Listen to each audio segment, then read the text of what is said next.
आपका हमारी आध्यात्मिक यात्रा में हार्दिक स्वागत है। आप सुन रहे हैं शिव महापुराण, जो सनातन धर्म के ही अनमोल ग्रंथों में से एक है। इस श्रृंखला में हम आपके लिए ही इस दिव्य ग्रंथ के प्रत्येक अध्याय का शाश्वत पाठ प्रस्तुत करेंगे। आइए इस ज्ञान और धर्म की ही यात्रा को आरंभ करें। भगवान महादेव की महिमा और उपदेश से ही सजी इस पावन कथा के साथ ही ओम नमः शिवाय। 17वां अध्याय शिव दीक्षा विधान। उपन्नी बोले कि इस स्थिति में योग्यता हो तो उसे ही सब बंधनों की निवृत्ति के लिए ही षष्ठव शुद्धि करें। कला तत्व भुवन और वर्ण या षष्ठव मंत्र है। इससे ही कलाओं द्वारा ही निवृत्ति, प्रतिष्ठा, विद्या, शांति और संध्यातीत ये मार्ग है। यह यज्ञ कला मंत्र है। शिव से ही पृथ्वी तक सब तत्व मार्ग विद्यमान है, जो शुद्ध भी है और अशुद्ध भी, तथा जिसकी संख्या 26 है। आधार से ही उत्पन्न लोग योग जानकर ही अग्नि शोधन करे और फिर आचार्य जैसा कहे उसके अनुसार ही पहले से समान सब क्रियाओं को करते हुए शिवाग्नि में ही आदि खीर का हवन करें। तो ही पहले से रखी हो और आधी खीर शिष्य के भोजन में निर्मित रखें।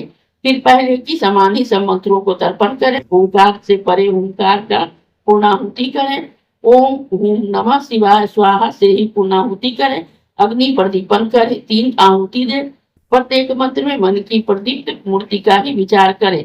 फिर ब्राह्मण की कन्या के गाते हुए सूत्र को निर्गुण त्रिगुण को ही सूत्र से ही अभिमंत्रित कर शिष्य की शिखा के अग्रभाग में बांधे। फिर चरण के अंगुष्ठ से लेकर ही तालू के मध्य तक लगी बैठी हुई सुषुम्ना नारी को ही उस सूत्र से योजित करें। फिर मूल मंत्र से ही शांत मुद्रा ग्रहण कर अग्नि में ही 3 आहुतियां दे। निकटता की प्राप्ति करें। संध्यातीत आदि 12 नामों एवं 11 तत्वों के आधार ईश्वर का ध्यान करें। फिर आचार्य सूत्र को शिष्य की देह में लपेटे भोग की भावना करें। फिर फलादि तत्वों को ही व्याप्ति को देखें और काल व्याप्ति का मलादि से ही हवन कर कला की उद्दीप्त करें। इस प्रकार क्रम से ही संध्यातीत करें। आहुति देते हुए मंडल में ही शिव का भजन करें। गुरु होम से बचा हुआ चरु शिष्य को ही दे और भी उसे सिद्ध मंगल रूप समझ आदर सहित भोजन करें। फिर 2 बार ही आचमन कर मंत्र का उच्चारण करें। फिर जो गुरु पंचगव्य दे तो शिष्य उसे भी भक्ति पूर्वक पान कर 2 बार आचमन करें और शिव का स्मरण करें। इस प्रकार की और भी जितनी विधियां हैं आचार्य जैसे करावे वैसे करके शिष्य का शिव दीक्षा का विधान करें। इस अध्याय के श्रवण हेतु आपका हृदय से धन्यवाद।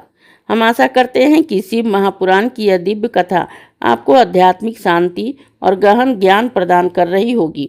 कृपया अगले अध्याय के लिए हमारे साथ जुड़े रहें और अपने सुझाव एवं भावनाएं कमेंट के माध्यम से अवश्य साझा करें।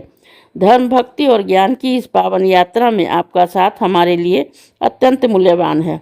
ओम नमः शिवाय। यदि यह प्रस्तुति आपको पसंद आई हो, लाइक करें, कमेंट करें, सब्सक्राइब जरूर करें, बेल आइकॉन दबाना ना भूलें ताकि अगला अध्याय आपसे छूटे नहीं। और इस पावन ज्ञान को ही शेयर करें अपने परिवार और मित्रों तक।